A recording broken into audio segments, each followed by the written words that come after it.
नमस्कार दोस्तों, मैं गौरव हिंदुस्तानी आप सभी का स्वागत करता हूं साहित्य के इस अनोखे मंच पर जिसका नाम है स्वर्णिम साहित्य। सर्वप्रथम मैं आप लोगों का धन्यवाद देना चाहता हूं, आभार व्यक्त करता हूं कि लगातार आप हमसे जुड़े हुए हैं और अपनी रचनाएं, अपनी कहानियां हमसे साझा कर रहे हैं। बहुत बहुत आभार। प्रयास भी रहता है कि अधिक से अधिक कविताएं आप लोगों तक पहुंचती रहें और जिस रचनाकार ने अपनी कृति को हमसे साझा किया है वो जन जन तक पहुंचती रहे। परंतु चूँकि कविताएं और कहानियां बहुत ज़्यादा प्राप्त हो जाती हैं, इस वजह से विलम्ब तो हो सकता है, लेकिन हम विश्वास दिलाते हैं कि आपकी रचनाएं, आपकी कहानियां हमारे पास सुरक्षित हैं और एक दिन ज़रूर स्वर्णिम साहित्य के मंच पर प्रेषित की जाएंगी। जैसा कि आपको पता है कि हम रात को 9 बजे एक रचना आपसे साझा करते हैं जो बहुत ही सुंदर होती है और रचनाकार बहुत ही शालीनता से कविताओं को लिखते हैं और अपनी बात रखते हैं। जैसा कि आपको पता है कि रात के 9 बजे हम आपकी कविता लेकर आते हैं और इस कारण रोज़ एक हम प्रेषित करते हैं, तो लोगों की कविताओं को विलम्ब हो जाता है प्रेषित करने में, क्योंकि हम क्यू में लगा लेते हैं और इस कारण थोड़ा सा विलम्ब हो जाता है। लेकिन ऐसा नहीं है कि हम प्रेषित नहीं करेंगे। आपकी कविताओं को हमारे पास यदि आई हैं तो ज़रूर ही हम उसको प्रेषित करेंगे। इसी कारण हमने एक नया कदम उठाया है कि अब रचनाकारों की कविताओं और कहानियों को प्रेषित करने में देरी ना हो। इस वजह से हमने एक नया कदम उठाया है। अब हम ये करने वाले हैं कि एक वीडियो में लगभग हम 10 रचनाओं को स्थान देंगे और आपसे साझा करेंगे। तो चलिए शुरू करते हैं। तो देखते हैं आज की पहली रचना किसकी है। आज की हमारी पहली रचना है बुलंदशहर उत्तर प्रदेश से प्रीति चौधरी मनोरमा जी ने लिख भेजी है अपनी स्वर्णिम रचना, जिसका शीर्षक है बिखरते रिश्ते। तो चलिए इनकी खूबसूरत सी रचना को पढ़ते हैं, सुनते हैं और आनंद लेते हैं।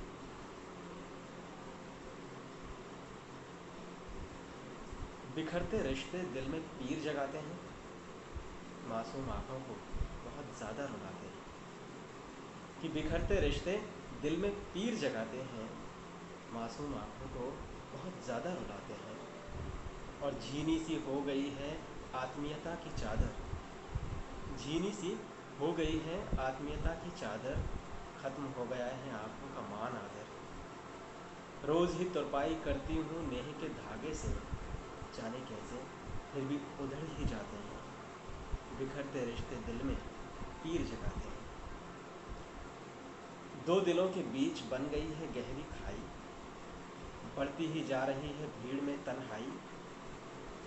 अना की एक दीवार है यूं दिलों के दरमियाँ, एक दूजे के अक्स भी नज़र नहीं आते हैं। बिखरते रिश्ते दिल में पीर जगाते हैं। और किसी को भी नहीं अपनी गलती मंजूर, किसी को भी नहीं अपनी गलती मंजूर, सभी को है अपने खुदा होने का गुरूर। कोई सदा दूर तलक सुनाई नहीं देती है, चुपके ताले आसानी से कहाँ टूट पाते हैं। बिखरते रिश्ते दिल में पीर जगाते हैं। होठ कर रहे हैं लफ्ज़ों से गहरे बार, होठ कर रहे हैं लफ्ज़ों से गहरे बार, सुलह करने से है सभी को यहाँ इनकार। और बदन पर लपेट लिया है नाराज़गी का लवादा, रूह की सिसकियों से मन दहल जाते हैं। बिखरते रिश्ते दिल में पीर जगाते हैं। तो यह थी प्रीति चौधरी मनोरमा जी की रचना बिखरते रिश्ते। आपने बहुत सुंदर लिखा है प्रीति जी, आपको बहुत बहुत शुभकामनाएं। आप इसी तरह अपनी रचना हमसे साझा करते रहिए। अगली रचना लिख भेजी है आसनसोल पश्चिम बंगाल से सरिता श्रीवास्तव जी ने। इनकी रचना का शीर्षक है माँ का प्यार। ममता की है, ममता की है वो मूरत, माँ होती ही है बहुत खूबसूरत। न कोई श्रृंगार ना ही कोई सजावट, माँ जैसी भी रहे इसकी सादगी में होती नहीं कोई मिलावट। चुका न सके कोई तुम्हारे कर्ज जो तुमने उठाए। कितनी सारी तकलीफ़ें सहकर भी तुमने हमें 9 माह पेट में ढोए। फ़र्क न जाना बेटा बेटी में कोई, फिर भी दोनों को सीने से लगाए। दुनिया में जब हम आए, सामने पहली झलक माँ तुम्हारी ही पाई। देख मेरी पहली हंसी जो सबको हंसाई, वही सीने से लिपट कर मुझसे माँ की आंखें भर आईं। गिरूं जो कभी तो थामे वो अपनी बाहें फैलाए। रूठूं रूठूं जो मैं तो सारा दिन मुझे मनाए। भूख लगी मुझे जब भी तो पापा से पहले मुझे खिलाए। उतारती रहती हर पल टीका नज़रों का, बिन भूख भी खिलाती खाना अपने हाथों का। खुद पर ना खर्च कर देती खुद पर ना खर्च करती, देती रहती हमें अपने सारे पैसे। यही है माँ के रूप यही है माँ के रूप, और ना जाने कितने और कैसे कैसे।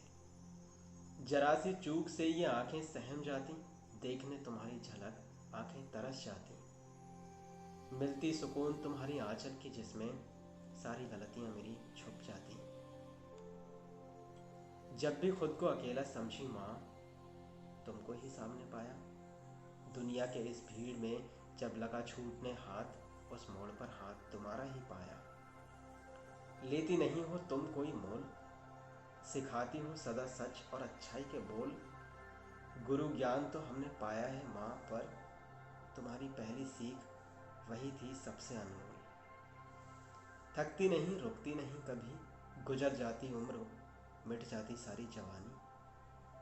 समर्पित कर देती हमें अपना सारा जीवन, बुढ़ापे की मार भी बयां करती तुम्हारी कहानी।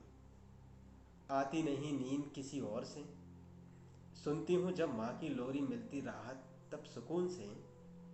कर नहीं सकते तुम्हारी तुलना किसी और से, खुद भगवान भी शीश झुकाते विनम्र से। यादें साथ रहेंगी तेरी ओह माँ, तू है बहुत ही भोली। ईश्वर से करती हूँ यही मिन्नत, मिले हर जन्म में माँ के पैरों की जन्नत। और पवित्र हो जाती है वो आत्मा पवित्र हो जाती है वो आत्मा, जिस पर सदा रहती माँ की ममता। मिलता है सबसे ज़्यादा दुलार, इसे ही तो कहते हैं माँ का प्यार। सरिता जी, आपने बहुत सुंदर रचना लिखी है माँ पर, और माँ पर जितना लिखा जाए कम है। आपकी प्रशंसा में जितने शब्द कहे जाएं वो कम है।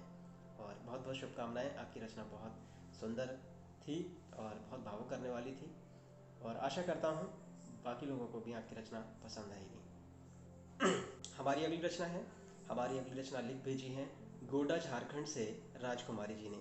इनकी कविता का शीर्षक है बेटियां। क्यों होती बेटी जलील आज संसार में, कुछ गर्भ में कुछ जिंदा मारती जाती। क्या तुम खुश रह पाओगे पुष्प की भांति हृदय बेटियों के, कांटों सा जीवन उससे बिताओगे। पथरीली राहें हो कांटों का सागर, अडिग हौसलों से आगे बढ़ती ये शब्द तुम सुनाओगे। गंगा जल सी निर्मल बेटी, फिर तुम 100 लांछनों का ढेर दुनिया तुम लगाओगे। निर्भया प्रियंका फातिमा मनीषा सरेआम मारे गए, खबर सुन एक दूसरे के मुंह देखते रह जाओगे। कानून सख्त नहीं होते जुल्मों को रोकने में, बस इन गुंडागर्दी के तलबे चाटते रह जाओगे। धरने अनशन व चर्चे होते बाजार में, निपटने को मुकदमा पड़े हैं कतार में। मिलेगा इंसाफ माँ बाप हैं आज इंतज़ार में, सुनो कब तलक ये झूठी दिलाशा दिलाओगे। कठोर से कठोर कानून बने जुल्मों को रोकने में, उत्तम की विनती कर दुनिया को यह बताओगे। माँ बेटी प्रेम प्रियसी इसे कहते, कहीं कुलक्षणी पराया धन सबक इसे सिखाओगे। उफ, आखिर कब तक इन मासूम को जलाओगे। क्यों नहीं खुलती तेरी ज़ुबान क्यों नहीं खुलती तेरी ज़ुबान, बस रोकर जगह जगह मोमबत्ती जलाओगे। बहुत भावुक करने वाली थी आपकी रचना, बहुत मार्मिक रचना लिखी। आपको बहुत बहुत शुभकामनाएं, और आशा करता हूँ आपकी रचना सभी को बहुत पसंद आएगी। शुरू करते हैं हमारी अगली रचना। और हमारी अगली रचना लिख भेजी है विष्णु कॉलोनी, देहरादून, उत्तराखंड से डॉक्टर जयंती प्रसाद नौटियाल जी ने। इनकी रचना का शीर्षक है कोरोना का दंश। बीमारियां कितनी भी कष्टकर क्यों ना हो, ईश्वर सहने की शक्ति देता है और सामाजिक संबंधों से आत्मीयता से सहज बनाते हैं। परंतु कोरोना ने वहां पहुंचा दिया है हमें जहां मानवीय संबंधों की ऊष्मा वर्चुअल बन गई है। समाज में विस्तार और विकास हो रहा है, पर धीरे धीरे मानवीय संबंध और संवेदनाएं मर रही हैं। बीमार को बीमारी उतना नहीं मारती जितना उसे तोड़ देती हैं अपनों से दूर रहने की त्रासदी। इस बीमारी ने कलई खोल दी है स्वार्थी संबंधों की। पार्थिव शरीर को अंतिम संस्कार से वंचित कर दिया।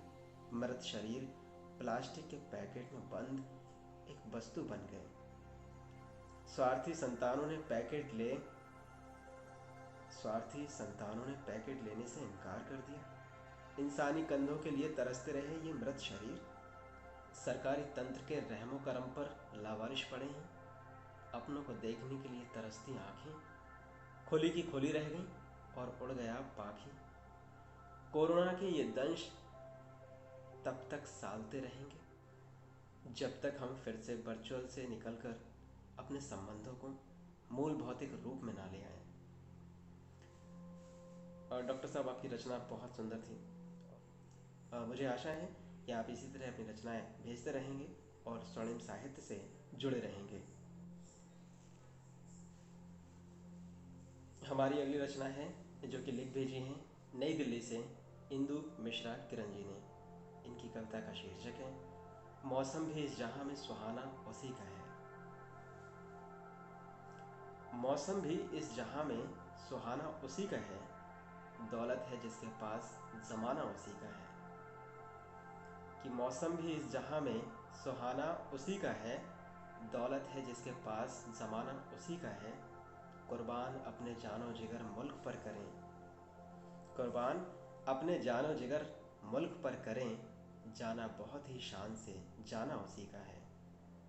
कैसे कहूँ कि उससे कोई वास्ता नहीं, कैसे कहूँ कि उससे कोई वास्ता नहीं, ख्वाबों में मेरे आज भी आना उसी का है। हसरत है लिख सकूँ मैं ज़माने की दास्तां, हसरत है लिख सकूँ मैं ज़माने की दास्तां, लेकिन मेरी गज़ल में फसाना उसी का है। हिम्मत से काम लेता है जो भी यहाँ बशर, हिम्मत से काम लेता है जो भी यहाँ बशर, दुनिया उसी की है ये ठिकाना उसी का है।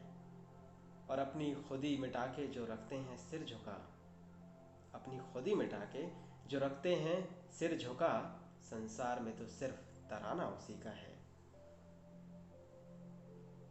रखते निगाह लक्ष्य पे जो भी सदा किरण, रखते निगाह लक्ष्य पे जो भी सदा किरण, फिर चूकता कभी न निशाना उसी का है, न फिर चूकता कभी न निशाना उसी का है।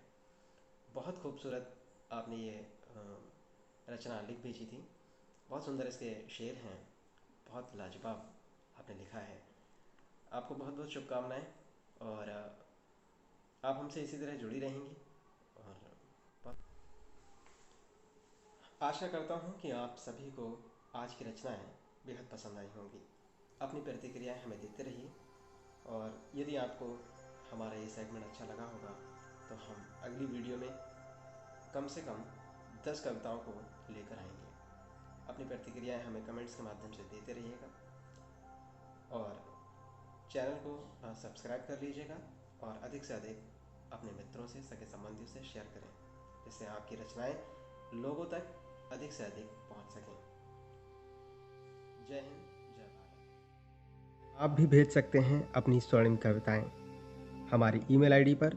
हमारी ईमेल आईडी है swarnimsahitya@gmail.com। कविता भेजते समय ये ध्यान रखें, कविता स्वरचित होनी चाहिए, कविता टाइप की हुई होनी चाहिए। फोटो पर लिखी अथवा हैंडराइटिंग में लिखी कविताओं पर ध्यान नहीं दिया जाएगा। कविता के साथ कविता का शीर्षक, अपना नाम, पता एवं एक फ़ोटो अवश्य संलग्न करें। कैसी लगी हमारी स्वर्णिम कविता? अपने कमेंट्स के माध्यम से प्रतिक्रियाएं देते रहिए। स्वर्णिम साहित्य से जुड़ने के लिए हमारा चैनल सब्सक्राइब कीजिए अथवा नोटिफिकेशन बेल आइकन दबाना ना भूलें।